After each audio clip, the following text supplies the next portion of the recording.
We are live. Welcome, everyone.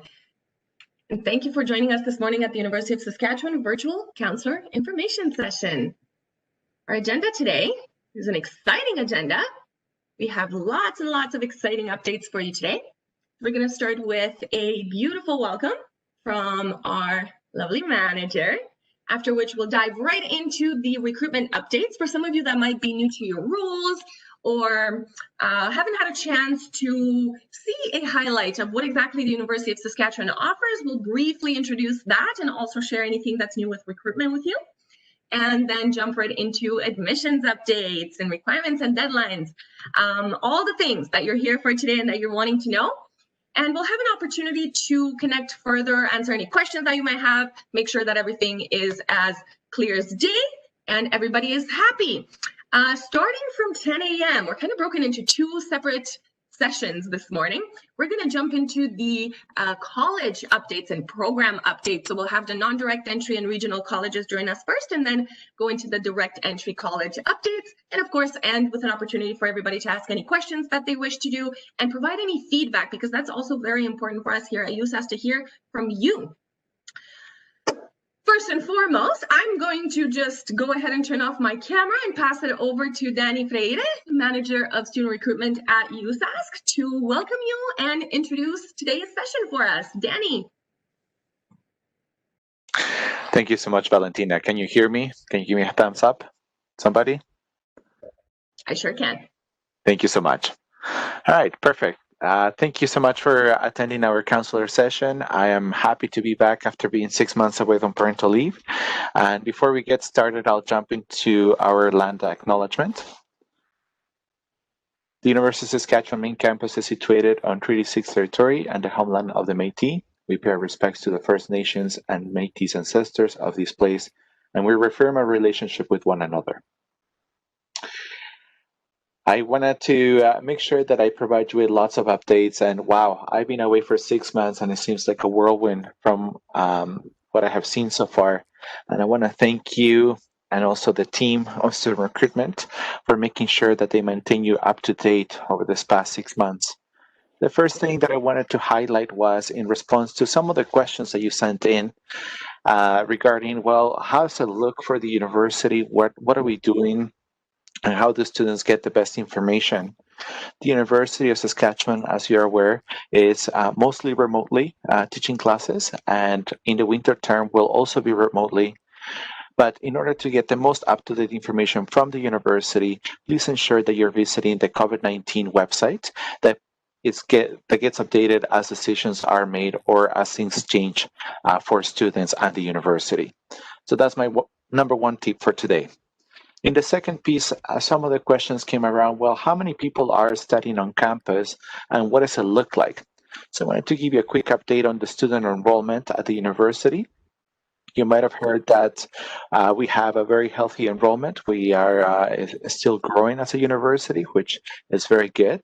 But I wanted to highlight one key piece of information, which is how many students are studying face-to-face and how many are online.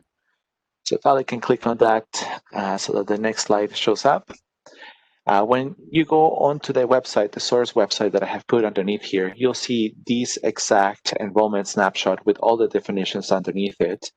And in that middle part that is highlighted right there, you will see, one more click, Ali, please. You will see this part right here. And this will tell you where the students are coming from. Of course, as you're aware, Saskatchewan makes the most or the majority of our students on campus.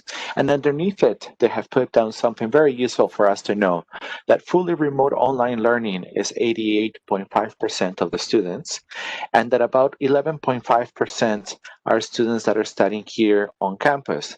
And usually those are the students studying in the professional colleges and people that need to have access to special equipment in the institution, and including some postdoc students that are doing research with us.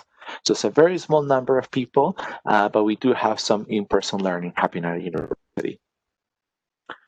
The next piece leads me to discussion that I want to have. I know that I have a very, very limited amount of time, but I guess it would be really good to hear in the chat about I'll start with the first question. How do your students want to receive information now that you have gone through this process for the past 2 months, and we have been trying to work on this environment for 2 months? What have you learned from your students? How do they want to receive information? Do they want to see sessions from the university? Do they want to connect via webinars? Do they want to connect via social media?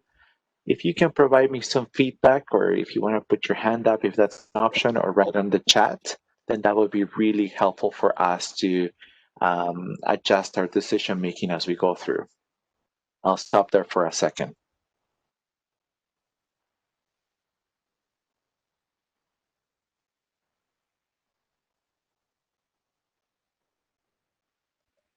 We'll also keep a record of today's chat. So if throughout the presentation something comes to mind and, oh, that's a great idea, please feel free to throw it in there and we'll be sure to have a record of it.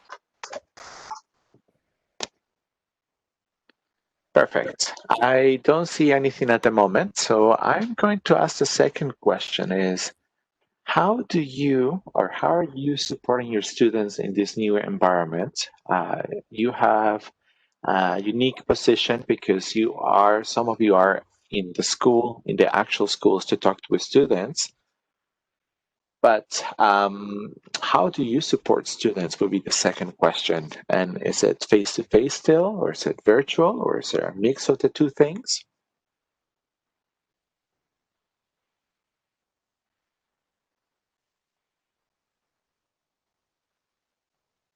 Valentina is telling me that you don't have the ability to put your hands up. I'm sorry about that. That's some of the things that we're going to have to work up for the next session. If you could please let me know in the chat, that would be fantastic, because it will help us on making sure that we make adjustments to our planning for the next term. And the last piece that really I want to make sure that you know that we're here to work with you. So the last question is really, how can USAS support you in this new environment? How do we do a better job at outreaching to the students and providing the information? How do we communicate better with you? What do you need from us? Those are the things that are kind of on the top of my mind at the moment. I'm going to stop there for a second to see if any comments in the chat before I move on to the next part. I'm just going to stop sharing my screen for 1 second so I can hopefully change something in the meeting settings so you are all able to see everybody's comments.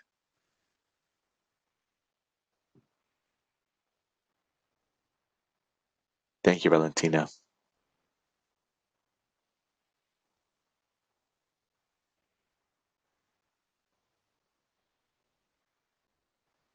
I hope that everybody is able to see all the different Yes, comments. that appears now. Thank you so much. So Absolutely. can you read it for me, Valentina, please? Yes.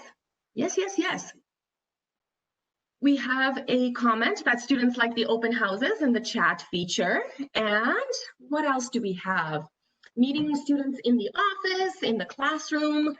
For some users, students and the user themselves would like to see webinar sessions, live or recorded, on how to apply for scholarships, how to register for classes in the spring. So that would be extremely helpful. Danny, we have another comment here. Whether or not we'd be able to perhaps provide on-demand videos on how to complete the application, how to apply to scholarships. So perhaps some pre-recorded video. This is some great feedback here. Fantastic. I really appreciate your feedback. And I guess that also brings me to one specific question that I had in mind around this, an open house. I understand this year the team had to make a very difficult decision to go virtual with the open house. Any feedback that you may have will be super helpful right now. I'm going to stop there to see if there's any comments popping in the chat. Another comment that we had, Danny, is that, for instance, for an online school, any information that comes in a form that can be shared through social media or as part of a newsletter or put on a calendar is really appreciated. So short and to the point, concise is always best. Okay, that's a very good point. In terms of platforms, perhaps email and Microsoft Teams meetings, much more virtual, less in person is the new reality of our world. Okay. Excellent. I really appreciate all that feedback. It really helps us with planning our future term and understanding what we're dealing with at the moment. I'll keep the comments or the chat open for you to continue to put information on. Please, if you have some quick feedback about the open house, that will be also appreciated. I know this year we had to make many, many changes, but any anecdotal feedback from your students will be extremely helpful. Ali, Valentina, if we can go to the last slide, please. I wanted to highlight some of the things that you could expect to learn today. I'm super excited that you will get program updates. There are some new interesting programs in the undergraduate sphere. There's some renaming of programs. There's also redesign of the first year in some programs. So there's lots of new little things that will be helpful for you to know from the program perspective. And I believe that our colleagues from the various colleges, direct entry and non-direct entry programs will be joining us later today. Please make sure that you ask them the questions that are on your mind. And if something is not clear, please let us know so that we can work with everybody so that things become more clear for students. And the last piece, I know that you always look forward to this part is the admissions updates, but also there will be some recruitment updates from our side. And as always, we always welcome your feedback, and I'm looking forward to work with you this year. And please don't hesitate to reach out if you have any questions for us. With that, I thank you everybody for attending today. And Valentina, I'm going to pass it to you. Thank you. Thank you so much, Danny, and thank you for welcoming our guests here this morning and providing some of these answers to, I think, what are really, really big questions that are on people's minds nowadays. Okay, moving on. Slowly but surely, here we go. It's my time to shine with some recruitment updates, everyone. There's been quite a few new things that we can share with you here today. And I won't go too much into detail about anything because, again, the non-direct entry, regional and direct entry colleges will be with us after 10 o'clock, and they will go a little bit more into detail about pretty much everything that I'm telling you about here today. So let's go ahead and get started. The first thing that I wanted to mention is the graduate retention program, because not a lot of students are aware of this. And myself, being a graduate of USask and having the ability to capitalize on this graduate retention program, I just think it's such a wonderful, wonderful experience for students that are in Saskatchewan, studying in Saskatchewan, to have the income tax credits for upwards of $20,000 once that they graduate through this program. So be sure to let your students know that if they stay and study in Saskatchewan at any educational institution in Saskatchewan, they are likely eligible for the graduate retention program through the government of Saskatchewan. Okay, non-direct entry program. So for those of you that are perhaps not familiar with the University of Saskatchewan, these here programs are some of our biggest programs, big professional name programs, and they are, with the exception of nursing, unique to the University of Saskatchewan here in the province of Saskatchewan. A couple of notes that I wanted to make about this is that medicine and dentistry are not open for international students, but that has changed for veterinary medicine. So in the past, it used to be that medicine, dentistry, and veterinary medicine were only open to domestic students. Veterinary medicine is now available for international students. So we've only kept dentistry and medicine as open to domestic permanent resident citizen of Canada students. What else did I want to tell you? A little bit about nursing and how we do things differently at the University of Saskatchewan for nursing. So first and foremost, one of the new updates that is not new for this year, but it is pretty new within the College of Nursing, is the CASPER testing system that they employ. And the other thing is that for those of you that might not be familiar with how the nursing program at USask works, it is non-direct entry, even though it is the 4-year Bachelor of Science in Nursing. It's not direct entry in the sense that it requires 1 year of pre-professional studies, and the majority of our students complete that first year in the College of Arts and Science. So if you have students that are interested in nursing and want to pursue that, that field, probably the best pathway to get into nursing, complete the prerequisites for that pre-professional year of study, would be through the College of Arts and Science. What else? What else can I tell you? That's really about it for non-direct entry programs. This is also available online in our program pages. If you're not familiar with what exactly the pre-professional years of study are for these programs, here they are. So with the exception of physical therapy and medicine, which do require full 4-year or equivalent bachelor's degrees, The rest of them don't actually require a full program before students are able to go into them.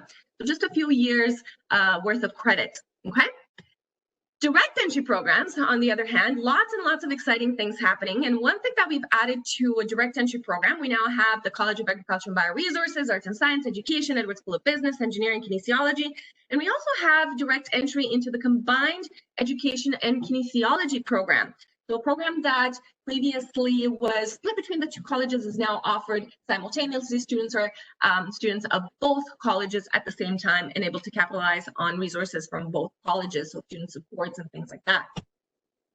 For agriculture and bioresources, there's not a lot of updates this year. And again, they will be joining us later today. But the one thing that I did want to mention and draw your attention to was the animal bioscience program, which is still competitive, remains a competitive program, and it does technically have an early admission, but it doesn't have an early admission deadline that's posted online. So online, you will find that the regular admission of May 1st is listed under the requirements and deadlines. It does still have an early admission deadline if students have 80% average, and if they apply by the early admission deadline with that average, they're likely to be eligible for early admission into the animal bioscience. Now, for regular admission, after this early admission deadline, which is December 1st, we'll continue accepting applicants until the final deadline. So all applicants, because it's a competitive program, will be ranked by admission average, and spaces will be offered to the top applicants. So based on last year's applicants, we expect to offer admission to those with the average of above 75 and above. Arts and science, on the other hand, has quite a few exciting things. And I won't go into detail. I'll give you a little glimpse of what you can expect to hear about more from the College of Arts and Science directly today. For those of you that don't know, we are one of the few Canadian universities that combine their arts and science programs together. And why do we do this? We have a very simple philosophy, and that is that no student is solely arts or solely science, or they shouldn't be kept to be that way. We want our students to be able to explore all areas of interest and all their passions in kind of a seamless manner. And so it's within arts and science that our students come up with some really, really unique combinations within their program. So we'll have students that are studying, music and biology and philosophy, all within the same program. So these here are all the different types of programs that the College of Arts and Science offers. And brand new, as of this year, we have added a whole new program, Bachelor of Science in Biomedical Sciences. So it's really, really exciting. It's got 4 new exciting majors for students to choose from. Biochemistry, microbiology, and immunology, cellular physiology, physiological and pharmacological sciences, biomedical neuroscience, super exciting, and biomedical foundations. And then when it comes to the Bachelor of Science programs, we also have 2 new exciting majors in the Bachelor of Science. So hydrology, Bachelor of Science in hydrology, and Bachelor of Science in environmental geoscience. These 2 new majors replace the previous environmental earth sciences program. They're a little bit more specialized than their disciplines. So really, really exciting new programs and options for students at USask. I should mention also that the new biomedical Bachelor of Science in Biomedical Sciences that is offered through the College of Arts and Science is actually in partnership with the College of Medicine. My team will be able to correct me if I'm wrong, but students' parchments will be signed by both deans of both colleges. So when they graduate, it won't be just from the Arts and Science, it will be from Arts and Science and the College of Medicine. What else? What else do I have to tell you about? Education. Education also has an exciting new program. So early middle years or secondary education options were also always offered by USask through the College of Education. But brand new as of this year, not only the combined program, direct entry combined program with kinesiology for those that are wanting to teach phys ed, but also language teacher education program. So 4-year Bachelor of Education, language teacher education for Cree or French. So if students are wanting to teach Cree and teach French, they now have this option at USask. Really, really, really exciting. Edwards School of Business. What do I want to tell you about Edwards School of Business? They will tell you a little bit more about how they've slightly restructured their first-year program. One thing that you may or may not know is that Edwards School of Business has recently received international accreditation, which places the program in the top 5% of business schools worldwide. So absolutely stellar education option for business for students right here in Saskatchewan. And one thing that has changed for Edwards School of Business, these are their majors, the 6 majors that they have always offered, but they've changed the old operations management major. It's now called the supply chain management. major, and it's just a little bit different. They've redeveloped the program a little bit. So what else can I tell you about Edwards? Of course, the co-op option internship program that they have, and global business stream, and all the different certificates. So Edwards School of Business, although perhaps not quite as popular as their big degree programs, they also have a few certificate programs. So certificate in business, certificate in entrepreneurship, Aboriginal Business Administration certificate. And the really neat thing about these certificates that students are not often aware of is that they ladder into the degree program. So once the student completes the certificate, if they decide that they want to further their knowledge in that particular area, they can take that certificate, apply to the degree program, complete 2 more years on top of their certificate, and also have the accreditation through the degree. So definitely keep that in mind. Okay, what do we have next? If my slides would advance, I could show you what we have next. There it is, engineering. Engineering is what we have next. And this is so exciting. Okay, I need to sit down. I'm sitting down. I need to sit down better. So excited to tell you about engineering because we have re-engineered our first year of engineering for our student success. We call the new first year re-engineered, and it is the only program of its kind in Canada. It will get students so excited and so inspired about engineering. Engineering grads nowadays essentially just need much more robust and diverse skill set than ever before. However, engineering education hasn't changed very much in the last 100 years or so until now at USask with re-engineered. So our program is now based on modular courses, so rather than having the 5-6 classes per term that run the whole length of the term, students will now be able to take modular courses where the material learned is sequential. So they'll be able to apply material as soon as they've learned it in one course in the next course that they take. And not only that, but they'll also have common breaks. So every day ends at the same time. It ends with a tutorial, an opportunity for students to complete their homework. One really exciting thing about the re-engineering program as well is not only all the increased hands-on learning opportunities, but the chances to try again and improve success. So there will be top-up opportunities during the winter and spring and summer for students to increase their marks and increase their success. And the big thing, I don't know if you can see that right up at the top there, no final exam. So we've come up with a really, really engaging and exciting new way of assessing students that is based on competency learning rather than memorization. And so, still with the same 8 majors that engineering has always offered, from mechanical to geological engineering, but new as of this year is a certificate in technological innovation. So again, for those students that perhaps don't fully want to commit to a degree in engineering, but want to try it out, want to see what it's all about, perhaps a shorter length program like a certificate might be a better fit. Of course, the engineering co-op internship program, newly renamed co-op internship program, allows students to gain hands-on work experience, paid work experience while they are students and studying. And that is about it in terms of engineering majors. That's all the engineering majors. Kinesiology, last but not least. So I've already mentioned that kinesiology is offering a direct entry combined degree program with the College of Education for those that are wanting to study, for those that are wanting to study how to teach physical education. Okay. Nothing new here, I'm just reiterating and reminder, and in case you didn't know, that the University of Saskatchewan has all sorts of different scholarships that entering students can apply for. Now, the guaranteed entrance scholarships, there's no application for. Students are automatically considered for those at the time of application. However, for best and brightest and competitive entrance awards, there is an application. And in order for students to be able to complete that application, they have to have applied for admission to any program by the date specified there. So December 4th for best and brightest, and February 15th for competitive entrance awards. Okay, so just keep that in mind. Be sure to promote these to your students. Lots and lots of opportunities, tons and tons of financial support available. What else? What else? Oh, Hello Freedom. Of course, we still have our student residences. They haven't changed. Warrior Place and College Quarter. And all the different student services and support, of course, to make the students transition into university life smoother and a seamless experience. Okay.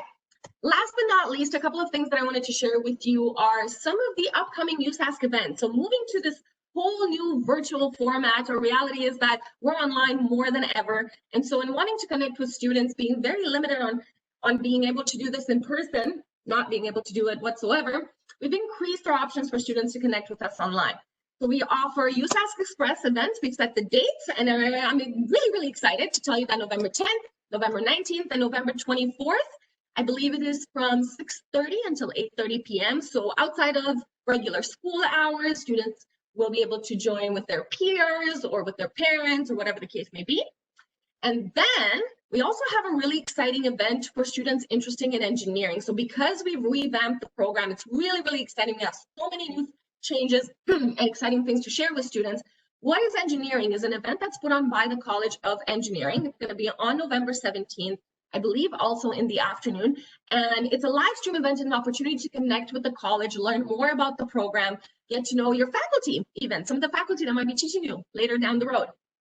And if you haven't yet heard about Settle, I'm sure you have, we have moved to a virtual format as well. So the member institutions of Settle all have virtual booths online at settle.ca, and we are hosting weekly opportunities for students to drop in for individual one-on-one sessions to meet with us and get anything that they might have on their mind answered, and also presentation sessions. So for Settle, we're doing presentation sessions weekly, Tuesdays and Thursdays from 9, 10, 1 p.m. and 2 p.m. We're also doing presentations on Wednesday evenings from 6 p.m. and 7 p.m. And our drop-in sessions are on Wednesdays from 10 until 2 p.m. And pretty much until the week of December 10th, we're doing this every single week. Of course, there's a couple of dates that we're not operating because of Remembrance Day and holidays and things like that. So be sure to check the weekly availability at settle.ca. Okay, last thing that I have to share with you. It's not new for a lot of you, I'm sure, but for some of you it may be. So one of them is the counselor newsletter. If you go to admissions.usas.ca, under information for counselors, you're able to sign up to receive our monthly newsletter and changes and updates to admissions and programs and something like what we're talking about here today. And it is also the counselor web page for all the different resources for student advisors. So everything from requirements and deadlines to college-specific information. The advising toolkit is at that counselor webpage there. So again, to access it, you just go to admissions.usas.ca, which is our main landing page, the end all be all of all USASC information that you need to know. And it's just under information for counselors. There's a whole page filled with resources just for you. And another thing that I wanted to make sure that you are aware of, we've gotten quite a few inquiries from students, from counselors about open house. There was quite a lot of buzz that was created around open house. Students were really excited about the webinars, and there was quite a lot of interest in accessing the presentations from open house after the fact. So those webinar recordings are now available at the open house event page. So again, just at admissions.usas.ca under tours and events, open house has its own page there, and that's where you can access the open house webinar recordings. Okay, that was it from me. That was all that I had to say in terms of recruitment updates, and I will pass it over to Karen and Manas from Admissions and Transfer Credit to let you know about anything that's new with admission updates, requirements, deadlines, and things like that. Karen and Manas, are we good to go? Hi, yeah, we definitely are. Awesome, awesome, awesome. I'm going to stop my video and mute myself. Let me know when to switch slides. Sure, thank you. Good morning, everyone. Thank you for joining us this morning. My name is Karen Goche. I'm the manager of the Admissions and Transfer Credit Office here at the university. I've met some of you, and some of you are new to me, so welcome, and it's nice to see everyone here today. Manas, would you like to introduce yourself? Yeah, hi, my name is Manas Mambet Sadikov. I'm the coordinator of Admissions and Transfer Credit. I kind of coordinate the day-to-day operations of the admissions office, and coming to you from the beach. Where I'm sure we all wish we were. Thank you, Manas.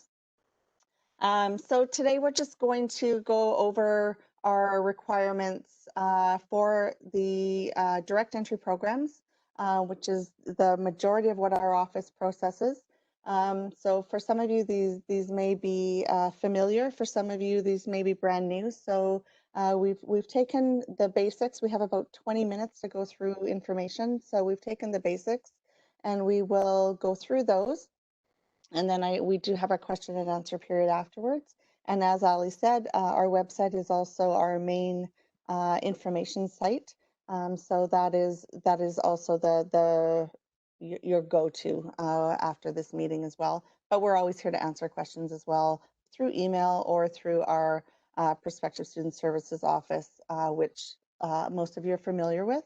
So for those of you who aren't, our Prospective Student Services office is a part of our recruitment team. But they are our main phone lines that answer questions from you that are coming in. And so you will receive a live person when you call or when the students call. And even remotely, we have it set up so that people are able to take phone calls. We're answering emails. So they're a very important part of both of our teams. And we know how much those of you who have utilized them in the past appreciate being able to talk to somebody directly. So that continues, and they're a good resource for you too. Next slide, please. So for the University of Saskatchewan, we have 4 basic requirements for admission. We require graduation from high school, the appropriate admission average, subjects required for their program of study, as well as everyone must meet the English language proficiency requirements. Next slide, please. So when we're calculating an admission average, the University of Saskatchewan's policy for our direct entry programs is a 5-subject formula. So that is using 5 acceptable subjects at the senior levels, 1 mathematics, 1 English, or first language, literature, and composition. And then we look at the best 3 other acceptable grade 12 subjects. So using a maximum of 2 natural sciences, a maximum of 2 social sciences or humanities, or a maximum of 1 fine or performing art. So we're looking at calculating an average using those subjects that will give your students the best average possible. Next slide. So transcripts. So I know this year has been a little bit different. we managed our spring, and we were able to get through our spring fairly decently, I would say. It proved to be a little bit challenging, but we were able to make exceptions with getting transcripts and when they came and whenever we needed to. So we were really trying to ensure that the students weren't affected by COVID and having to move online and maybe not being able to get transcripts as in the time frame that normally they would have been, and that happened more internationally, but we were able to make exceptions where we needed to. And I know this year moving forward, students are able to order transcripts at very at different times. And so if you specifically looking at the Saskatchewan Ministry website, you can order transcripts after every quint. And so we don't need them after every quint, but it won't hurt if the students order them. But when we do need them is sort of the same time frames as we used to get them. So as soon as possible, so when they apply, after January exams or the equivalent term 1 exams, after June exams or the equivalent term 2. I did consult with the ministry to ensure that if a student was taking a course, say in November, and only selected after January exams, even if they didn't have a January exams, that transcript would still come with all of those grades. So if we get transcripts, after every quint, we will deal with it, but we won't be recalculating averages every time we get a transcript. So we will be looking at those specific timeframes. And just as a note, as always, Saskatchewan students should be ordering those transcripts all at the same time in order to avoid paying more than once, and ensuring that on their response that they can see that they've ordered all of the appropriate times, so that it creates less hardship later on in case they don't come. All right, go ahead. So for those of you who are not aware, we have 2 different types of admissions. We have rolling admissions and we have competitive admissions. And so the rolling admissions means when a student applies for admission, if they apply, say on October 10th and we have everything we need to be able to make a decision on October 12th, then we will make that decision and admit them or hopefully admit them to that college at that time.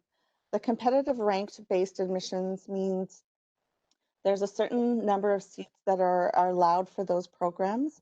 And for those programs, we have what we call early admission, and those are for students meeting a certain average by or on December 1st, based on their grade 11 marks who've applied on or before December 1st.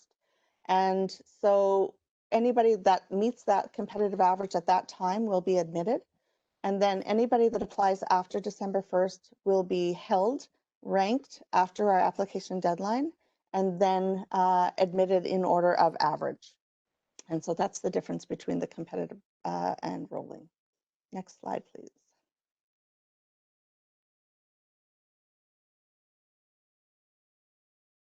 So going through our required courses for our direct entry programs.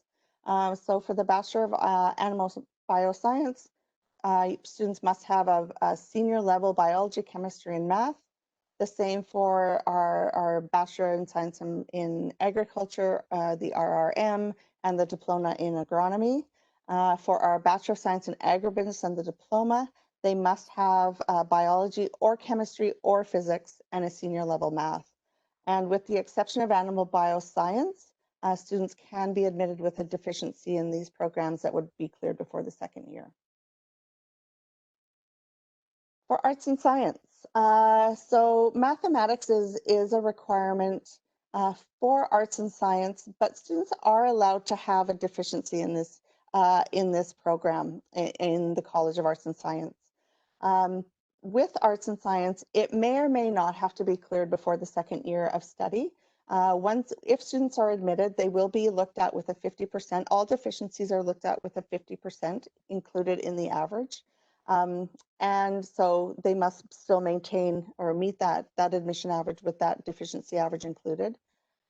With arts and science, if a student is deficient in that math, they must reach out to the college and determine whether or not math is a requirement for their degree program. Some students will need to clear that requirement, others will not, and it will just depend on the degree program that they are focused on and up to the College of Arts and Science. The new program, which Ali's talked about, which is our Bachelor of Science and Bachelor of Science Biomedical Science, it is an arts and science program, as Ali said, in conjunction with the dual degree being, or the degree being signed by both colleges. They do have requirements for prerequisite requirements this year. So biology, chemistry, and a senior level math, and that math foundations is what's indicated, but if they have pre-calc or calc, we can also use that. And those courses must have a minimum grade of 70% in them in order to be considered for the Arts and Science Bachelor of Science Biomedical Science program.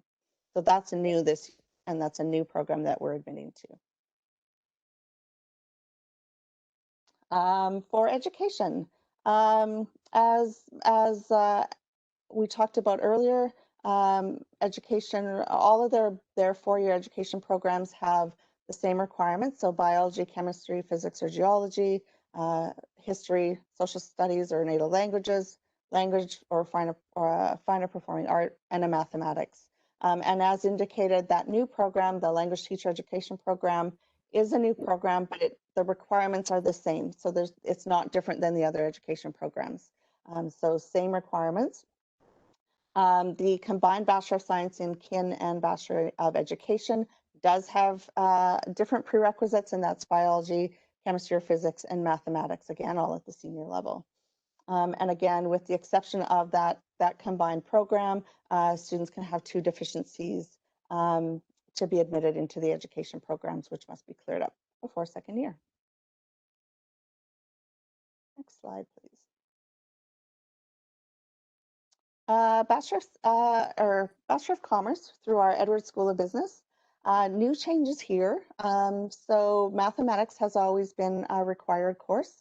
However, starting with the 21-22 year, Edwards has approved that we can admit with a mathematics deficiency. So again, it would be using that 50% in the average, but for students who don't have that course, they are able to still be admitted, meeting that average. And again, that would have to be cleared up before the second year study. And in all of these cases where the prereqs have to be cleared up, the students really do need to be in touch with advisors in order to clear that up. That becomes a college requirement once they're admitted, and so the college will be monitoring those deficiencies. And so it's best if the students reach out to those advisors as soon as possible once they start classes to ensure that they have a way to clear that deficiency. Next slide, please.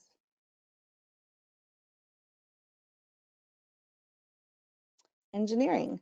As Ali talked about, some great changes in engineering this year.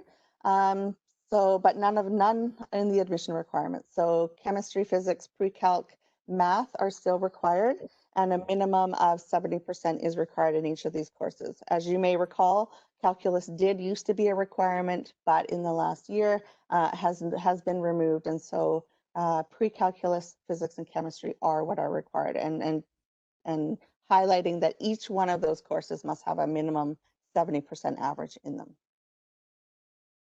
and no deficiencies for engineering. Next slide, please.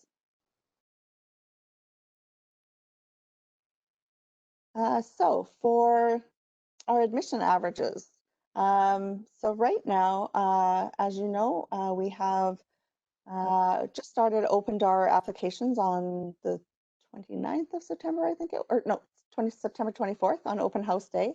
And so our averages that we're working with right now, so for agriculture and bioresources, the minimum admission average is 70. For arts and science, the minimum average is 70, including that Bachelor of Science, Biomedical Sciences. For the Bachelor of Music and Bachelor of Music in Music Education, again, that average is 70, but what I want to make note of here is that there are auditions that are taking place. So we've had one set of auditions already, October 1st. January 30th, March 6th, and April 17th are the next rounds of auditions. So it is ideal for students to apply for admission prior to their audition date so they can select that audition date in as much advance as possible. So just something to note for your musically directed children applying to those programs. So the Bachelor of Science, or sorry, the Bachelor of Commerce, our expected target average is 75%, where we're looking at. That may or may not go down depending on the number of applicants. So as that average, or if that average moves, it will be updated on our website. The Bachelor of Science in Engineering as well is the expected target is 75%. But again, if that changes, we will be updating that website, but that is where we're at right now. Next slide, please. So for our ranked programs, our agriculture, our animal bioscience, the early admission average is 80% with the expected target average of being around 75. And again, if any of these move, we will update. The Bachelor of Science in Kin is 90%, and the Bachelor of Education is 80% for early admission. The combined Bachelor of Science in Kinesiology does not have an early admission intake just due to because there's such a low number of seats for this program. We don't do the early admission, but the expected target average for that is 85. And this is our second year in offering that program. So we do expect numbers to be going up for that program. The language teacher education program as stated here, is a new program, and we'll have an early admission average of 80. There is no, we don't have a target average yet because it's a new program. So we will have that next year. And just to touch on our English language proficiency for those of you who are dealing with students coming from another country or where English is not their first language, we have, obviously we have our regular, our IELTS, our TOEFL internet-based. This year we did accept different forms of those tests due to COVID. So IELTS and TOEFL both had a had a home-based test, and we will continue to accept those tests until they no longer are available through IELTS or TOEFL, and they may or may not end. We're not sure at this point, but scores have not changed for those programs, so those are one option. There's other common tests that we have that are listed on our website.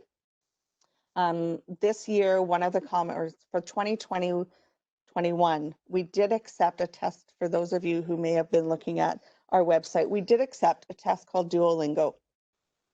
Duolingo was sort of the first home-based test that came out, and it was one that we had never used before. And so due to COVID and due to closures of test centers, predominantly in China, but then around the world, we needed an option for students to be able to still take their tests and be admitted, because they just weren't able to do it. So for 2020-21, we allowed the use of Duolingo as an emergency measure. For 21-22, we are not allowing that use of that test.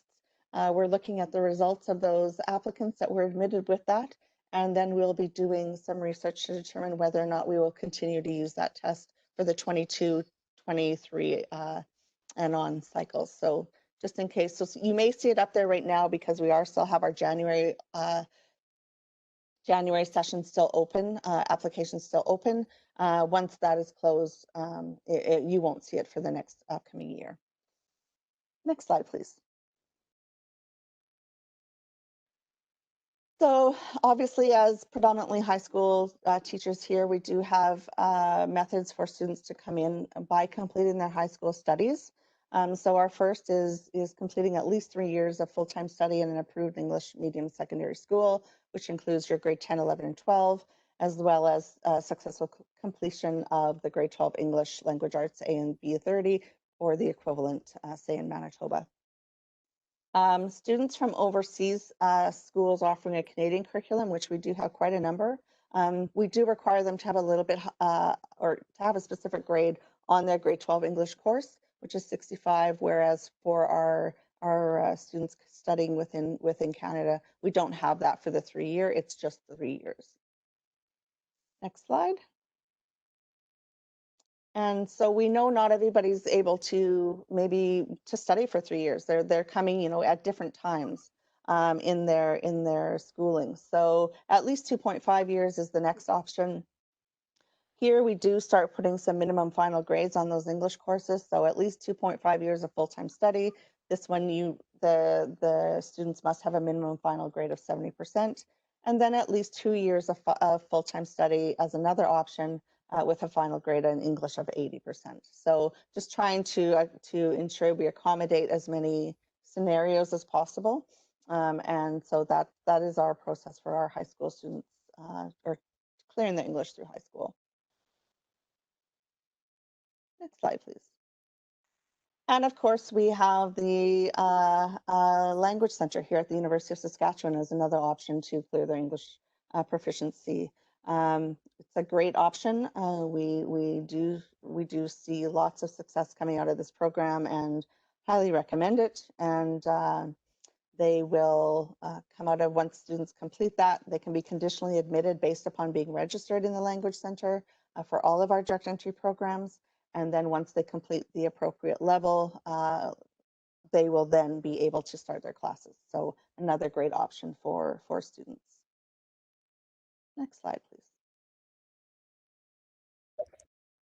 That was it. Okay. All I have. Thank you.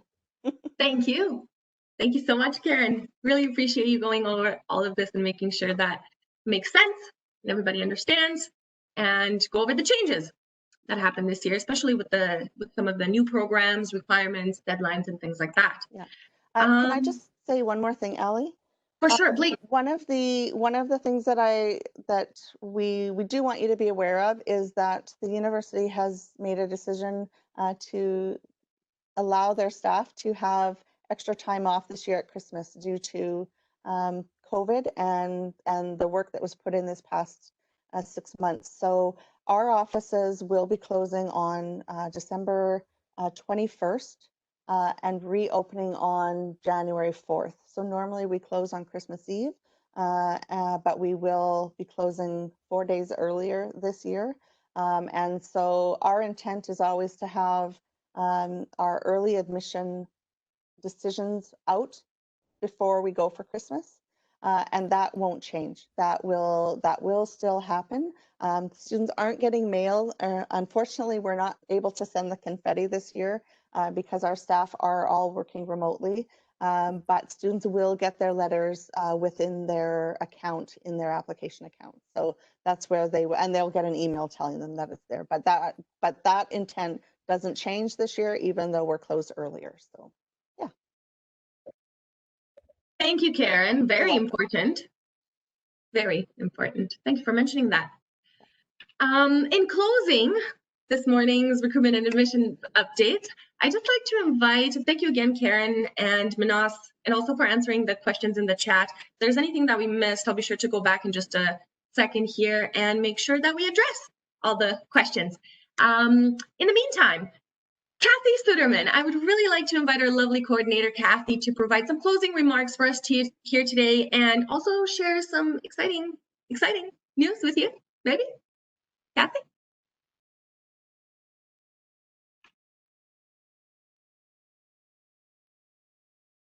Good morning, everyone. Yes, thank you, Ali, and also the others that were making the presentations this morning. I've been trying to man the chat a little bit here. And my closing remarks really for this session or this part of the session is just to thank you again for joining us this morning and to make sure you know that we want to be assisting you in your very important tasks to inform students about their continued educational journey. So just echoing Danny's earlier remarks that we would love to have you let us know how we can be of better support to you. And if you want to add those remarks here in the chat, that's great. Otherwise, feel free to reach out to us either by emailing Ali directly or one of the rest of us, and maybe we'll provide our personal email work email addresses here later in the chat. Ali, can you advance the slide to the next one? Okay, just a little bit of a surprise and our thank you to you for joining us today. From those of you that have joined us, of the counselors, we are going to be drawing some prize winners, and Ali will be sending you an email in the next days to come to let you know who were the winners, and the winners will be provided with a digital card that you can use to shop at our online Shop USask store. And the email will give you information about how to do that and the link to use and all of that.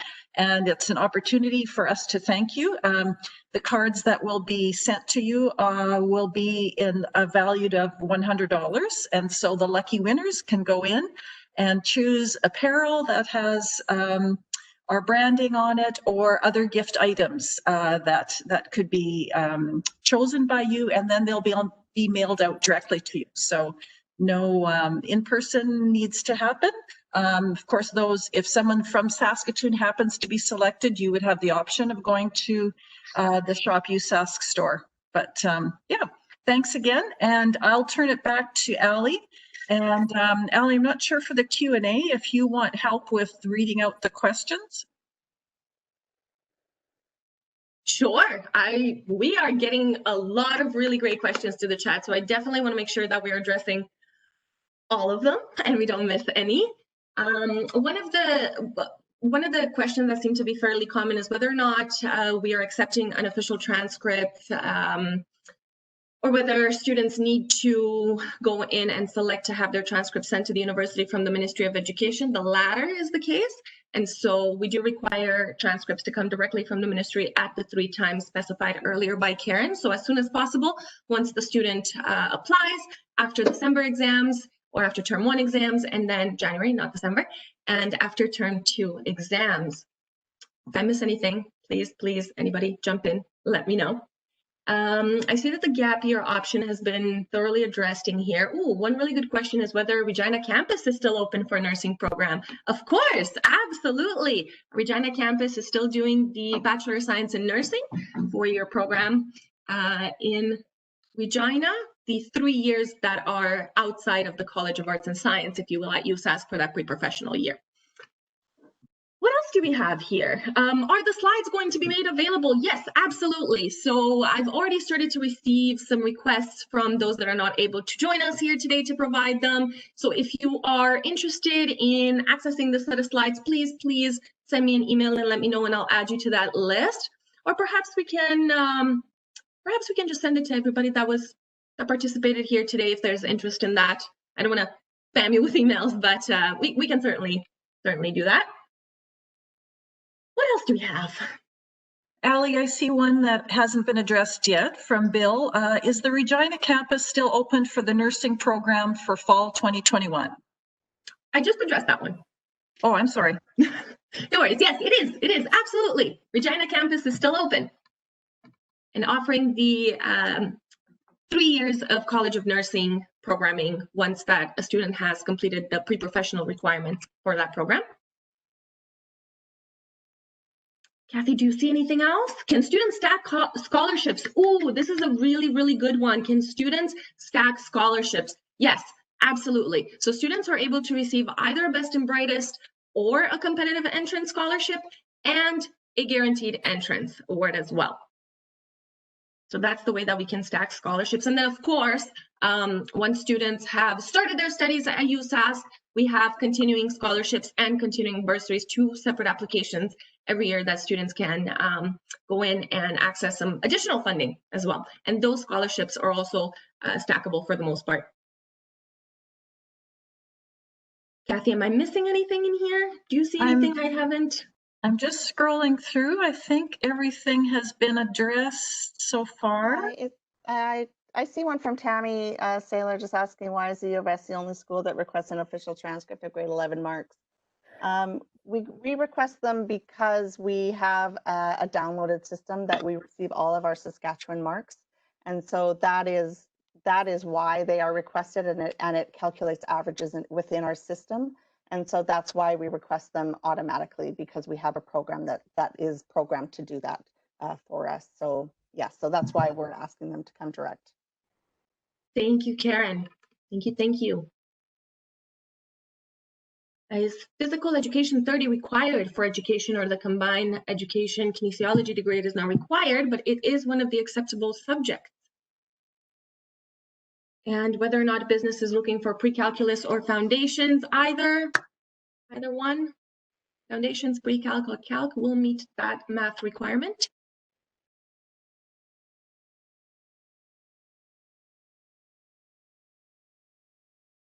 Another question about Best and Brightest and competitive entrance awards. If students have indicated that they give permission to release information to guidance counselors, can USask let schools know prior to students finding out through their PAWS account? Karen, or Danny actually. No, Danny is not with us. Yes, he is. Yes, he is. Danny or Karen, would you be able to help us out with that one? Well, that would be one that we should actually maybe take back and take to awards. The Best and Brightest and the competitive are both handled through there, but we could certainly look at having, speaking with the awards office and seeing if that's an option. Absolutely. Thank you. Thank you.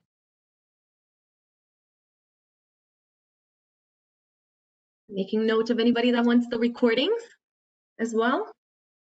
So I think we might just default to sending it to everybody that was here today, just in case that you want to access them at a later time.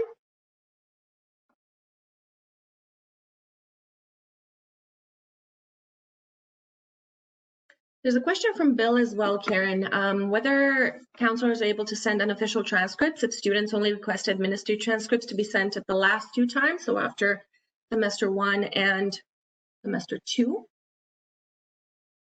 to avoid paying another $25. And Karen, correct me if I am wrong, but I believe we do request the official transcript to come as soon as possible as well. We do, yeah. Sorry, I just want to make sure I'm understanding this question. Can we send an unofficial transcript if students only requested ministry transcripts to be sent at the end of semester 1? Okay, yeah, no, we do require it to come from the ministry, as I said, because it does go into our system for average calculations. However, so when we say as soon as possible, if we get a transcript, we will make a decision based upon that first transcript we get, if we can. If students only are having them sent after semester 1 and 2, then we would wait to make a decision for that period of time, or at that period of time. So it is up to the student, you know, depending on their urgency to get a decision. If they want to wait until after semester 1, we will look at it then. But if they would like a decision earlier, then they would have to have the other one sent. Karen, I think here we'll have to also make sure that everybody advises their students to make sure they're ordering the final transcript when they're ordering their earlier ones. We see that problem all the time, and unfortunately it's due to the how the ministry had set up their order process. A lot of applicants, they think they ordered all 3 transcripts or final included, and they have forgotten to do that, and at the end they have to chase them, or they have to repay. Just getting the word out there and ensuring that they're ordering final transcripts when they're ordering the rest would be great. Yeah, that's a good point, Manas. Thank you for bringing that up. We did see over the last couple of years, we have seen an increase of students not getting their final transcript sent. And so if you guys are able to ensure that you're telling them, I know the website, you know, it's not the most ideal. We have asked if they could be automatically sent regardless if they've ordered them, but that's not an option at this time. So it is really important, because what it does on our end for their application is we have a hold that kicks in, and what we need to be able to do is ensure that they're still meeting the requirements, because what we don't want to have to do is revoke students after classes have started, or before they you know, in the old days, before they actually get onto campus. So we have an August 1st deadline to receive those. And so we are doing a lot of follow-up. For some reason, just it seems more in the last couple of years, and I'm not sure why that is, but if you could assist us in relaying that message, that would be really helpful. Thank you. Thank you very much.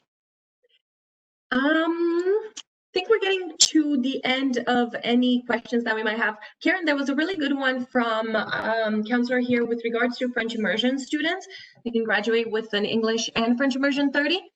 Will the admissions office use the French immersion 30 mark rather than the English mark if it's higher?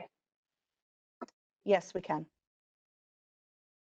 And with regards to the UBridge option from the Language Center and it being a good alternative to students who struggle perhaps with standardized language tests, absolutely. It's a wonderful program that makes the transition for students really, really easy. And with the UBridge, sorry, go ahead. The Language Center program is changing a little bit as well.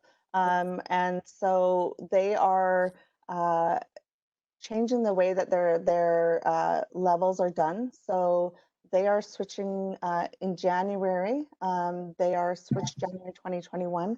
They are switching to having a level 30, 40, 50, and 60.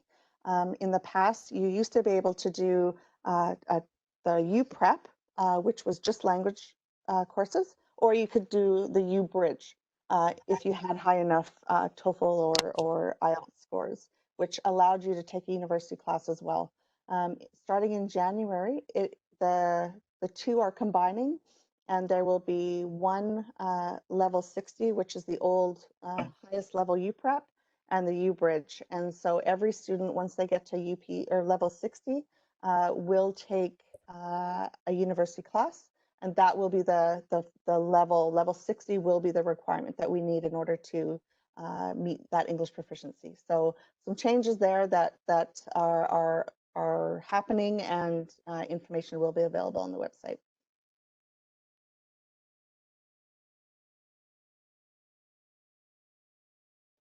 It was really, really good to know, Karen. Thank you. I have to constantly remember to unmute myself. The one skill that I've not mastered. Unmute. Okay, I think we've gotten to the end of our questions here. If there's anything else, we'll be sure to revisit before we end the session here today. I just want to make sure that we jump into our next set of updates. We have our presenters ready to go here with us today.